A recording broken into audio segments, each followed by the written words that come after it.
현재 11월 달이기 때문에 합격을 위한 체력 준비가 지금부터 필요합니다. 중소벤처기업부가 국회에 제출한 2024년 내년 스마트 공방 정보를 긴급 입수했습니다. 제조업, 소기업, 소공인에게는 최대 1억 원의 무상 자금이 지원되는 사업인데요. 올해 중소기업 대표님께 가장 뜨거운 관심 사업 탑3를 살펴보면 첫 번째는 혁신 바우처, 둘째 수출 바우처, 셋째 스마트 공방 사업으로 보여집니다. 그런데 스마트 공방 이 사업이 내년 어느 정도 규모일지, 지원 내용은 무엇일지, 준비 방법은 어떻게 할지 이런 내용을 영상에 담았습니다. 오늘 영상이 궁금하시면 영상을 끝까지 시청해 주세요. 내년은 내실화가 핵심 이슈가 될 것으로 보입니다. 이 내용은 선정 절차에 대해서 강화하겠다는 의지로 보여지고요. 대신 신청 서류는 간소화할 것으로 보이고요. 그 대신 현장 평가에 대해서는 아주 매우 강력히 강화하겠다는 의지가 보입니다. 이 내용으로는 위법 행위에 대해서는 법적 조치가 가능하도록 제도화시키겠다고 했고요. 그리고 스마트 공방의 수요 기업에 대한 공급 기업인데 공급 기업의 책임을 아주 크게 확대할 것으로 보이고요. 그리고 사후 관리를 강화해서 반기 1회를 점검하겠다는 등의 이런 내용이 담아져 있습니다. 아무래도 정부 지원 사업이 무상자금이지만 그만큼 국민의 세금으로 투자가 되는 부분이기 때문에 검증 과정을 강화하겠다는 것이 이번 지원 사업의 특징으로 보여집니다. 중소벤처 예산안은 회계년도 개시 90일 전인 지난 9월에 국회에 제출됐고요. 10월, 11월 중에 심의를 통해서 12월 2일까지는 관련 법상 예산안을 최종 의결해야 되는데 그러나 예년과 다르게 여야 갈등이 심하기 때문에 예산안의 결정도 난항을 겪을 것으로 보여집니다. 그런데 대체로 정부 제출안보다 더 많은 예산이 책정되기가 쉽지는 않아 보이는데 성공적으로 보인다면 작년 안대로 올해 안이 만들어지는 것 이렇게 보여집니다. 어쨌든 정부안이 거의 기준점으로 될 것이고 최종 결정 과정에서 약간의 조정이 있어 보입니다. 내년 스마트 공방 예산이 궁금합니다. 얼마나 될까요? 입수된 자료에 의하면 스마트 공방 총 예산은 882억 원, 실제 집행은 여기서 간접비가 제외되기 때문에 실제 집행은 올해와 마찬가지로 735억 원으로 보입니다. 이것이 결정 과정을 거쳐서 줄지는 않을 것으로 보이고요. 735억 원 그대로이거나 조금 늘 수도 있을 것으로 조심스럽게 관측이 됩니다. 스마트 공방은 2020년도부터 시작됐습니다. 최초는 63억, 그 다음 2021년 291억, 2022년도에 대폭적으로 늘어서 612억. 이때 늘면서 여러 가지 문제점들도 많았죠. 서로 담합도 하고 리베이트도 성행하고 이랬던 것들이 굉장히 많아서 자충수를 많이 뒀습니다. 그래서 이런 내용들에 공급 기업들이 서로 앞서서 나와 있고 뿐만 아니라 자동화 장비를 제조하는 업체들이 여러 가지로 그 영업 관행에 여러 가지 문제점들을 안고 있어서 그래서 이런 검증 과정을 거쳐서 공급 기업에 대해서는 책임을 아주 강화시키겠다는 게 이번 중소벤처부의 의지로 보여집니다. 어쨌든 예산은 올해와 내년 예산이 비슷할 것으로 보여집니다. 2024년도 스마트 공방 지원 대상 기업체 숫자가 어떻게 될까요? 지원 숫자는 2023년도 1,500개사, 2024년도도 1,500개사로 비슷할 것으로 보입니다. 2020년도 82개사로 출발해서 그 다음 약 600개사, 2022년도에는 약 1,300개사 정도까지 됐고요. 어쨌든 이렇게 흘러왔습니다. 스마트 공방 국가 지원 금액은 얼마인가요? 금액이 작년 올해가 좀 다르던데 어떻게 될까요? 궁금하십니다. 2020년도부터 2022년까지는 정부의 지원 금액이 4,900만 원이 한도입니다. 여기에 별개로 자부담이 따로 있고요. 그런데 2023년도는 3천만 원이 기본이고요. 또한 개별 기업의 역량에 따라서는 최대 1억 원이 이렇게 제도가 조금 바뀌었습니다. 물론 1억 원 가까이를 지원받는 금액은 극소수에 지나지 않죠.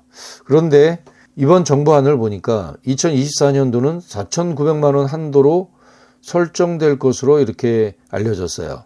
그러나 이것도 예산 확정 이후에 총 전체적인 국회에서 최종 예산이 확정된 다음에 중소벤처부 내에서 세부적인 것들은 좀 정책이 바뀔 수도 있다는 것을 항상 염두에 두시기 바랍니다. 그래서 현재 알려진 바로는 4,900만 원 한도로 진행될 것 같습니다. 스마트 공방을 지원할 수 있는 회사의 자격 조건은 어떻게 될까요? 일단 소공인입니다. 상시 근로자 수가 10명 미만이고요. 제조업이 주 업종이고요. 제조업 C코드가 됐고 위탁 제조업도 가능합니다. 그러나 사업자 등록증에 제조업이 표기되어 있다고 다 되는 건 아니라는 것 기억하시고요. 매출액이 기준이 아닙니다. 신청 불가한 업종은 도박, 향락, 사행 업종들이고 또한 휴폐업, 국세체납, 채무불이행 이런 업체들이에요. 또 스마트 공장 기초 단계를 수행한 기업은 이중적인 수혜는 불가합니다. 제조업 혁신 바우처를 보면 5천만 원 지원되는 혁신 바우처인데요. 제조업이 기본이고 3년 평균 매출액이 120억 원 이하인 기업이 해당되는 거고요. 또 수출 바우처도 인기 있는 아이템인데 업종을 불문합니다.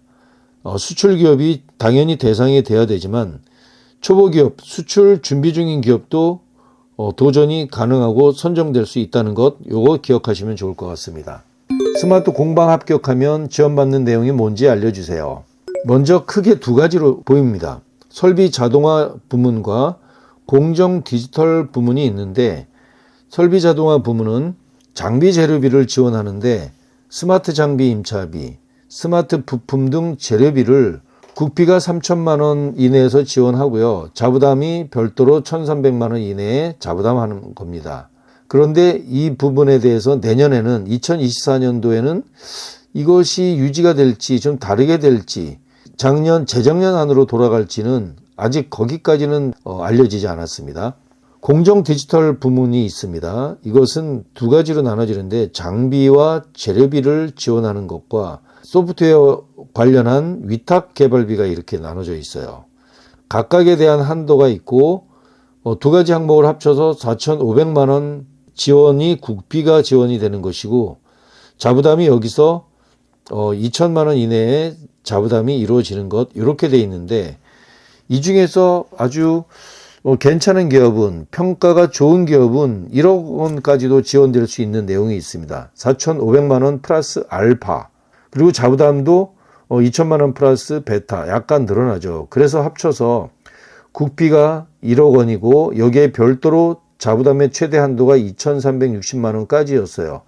아주 극소수 몇 개 기업에 해당이 되는 건데 2024년도는 이 디테일한 것, 상세한 것까지는 아직은 나오지 않았고요. 밝혀진 바로는 4,900만 원 한도가 국비라는 것까지 알려졌습니다. 물론 자부담 별도로 30%가 이루어지는 것이 있는데 과연 이렇게 특수하게 최대 1억 원까지 이상이 집행될 수 있을지는 요거는 뚜껑을 열어봐야 할 것 같습니다. 여기서 좀 기억해야 될 것은 데이터 축적과 자동 연계가 가능한 스마트 장비만 지원이 되는 것이고 단순 자동화를 위한 설비는 제외됩니다. 이게 바로 자충수입니다. 예전에 자동화 업체들이 나서서 리베이트도 주고 이렇게 좀 혼탁하다 보니까 이 자동화 설비 업체는 제외가 돼 버렸어요. 여기서 아주 배제가 됐고 MES, ERP 이 소프트웨어 업체들이 공급 기업으로 되고 여기에 관련된 자동화 설비가 들어올 수 있는데 이것도 규모가 큰 스마트 팩토리는 자동화 설비가 5천 1억짜리도 가능하지만 총 금액이 크지 않기 때문에 자동화 장비가 앞서 있고 그냥 장비만의 구입을 위해서 이렇게 이 정부의 정책 사업이 호도된 것들이 이제는 금지됐습니다. 그래서 스마트 장비 임차료나 부품 등에 대한 재료비까지는 지원이 가능한 것으로 가능합니다. 자, 어쨌든 스마트 부품을 활용해서 설비를 스마트화하는 경우 이것이 스마트 공방 사업의 핵심 목적이기 때문에 이거 꼭 기억하시면 좋을 것 같습니다. 스마트 공방 내년 시기를 알 수 있을까요? 1차는 내년 4월에 예정되고요. 4월 말에서 5월 중순에 신청이 이루어지고 5, 6월 달에 심사를 통해서 6, 7월에 선정되는 게 프로세스입니다. 2차는 추경이 어떻게 될지 살펴봐야 될 게 있고요. 어쨌든 현재 11월 달이기 때문에 합격을 위한 체력 준비가 지금부터 필요합니다. 내년 스마트 공방 합격을 위해 준비해야 될 것은 무엇일까요? 1차 서류 평가에서 1.5배수를 뽑습니다. 이 1.5배수를 가지고 2차 현장 평가를 하는데요. 기본적으로 이런 것들을 갖추면 좋습니다. 연구소, 벤처, 이노비즈, 메인비즈, 뿌리 소부장 등 이러한 국가의 스펙을 갖추는 것을 적극 추천드리고요. 기술 평가로는 특허, 실용 신안, 상표 디자인 등 IP에 대해서 충분히 확보하면 좋겠습니다. 사업계획서 쓰는 것이 만만치 않아 보이는데 내년에는 사업계획서를 난이도 있게 쓰는 것까지는 요구하지 않을 것으로 보이고요. 그러나 사업계획서의 난이도가 아니라 준비의 난이도가 필요하기 때문에 적절한 매출, 적절한 기술력 보유는 필요합니다. 매출도 일어나지 않았는데 1인 사업장인데 스마트 공방 지원 사업 받는 거는 이제는 하늘의 별따기라고 생각해야 될 것 같습니다. 준비해서 도전해서 추천하는 걸 강력히 희망을 하고요. 이 스마트 공방 현장 평가할 때 서류 평가에는 잘 안 나올 수 있지 않습니까? 그러나 서류가 1차이기 때문에 여기에 일단은 합격을 해야 됩니다. 2차 현장 평가에서 대표자가 사업에 대한 이해가 어느 정도 되는지, 추진에 대한 의지가 어느 정도 되는지 이것 반드시 중요합니다.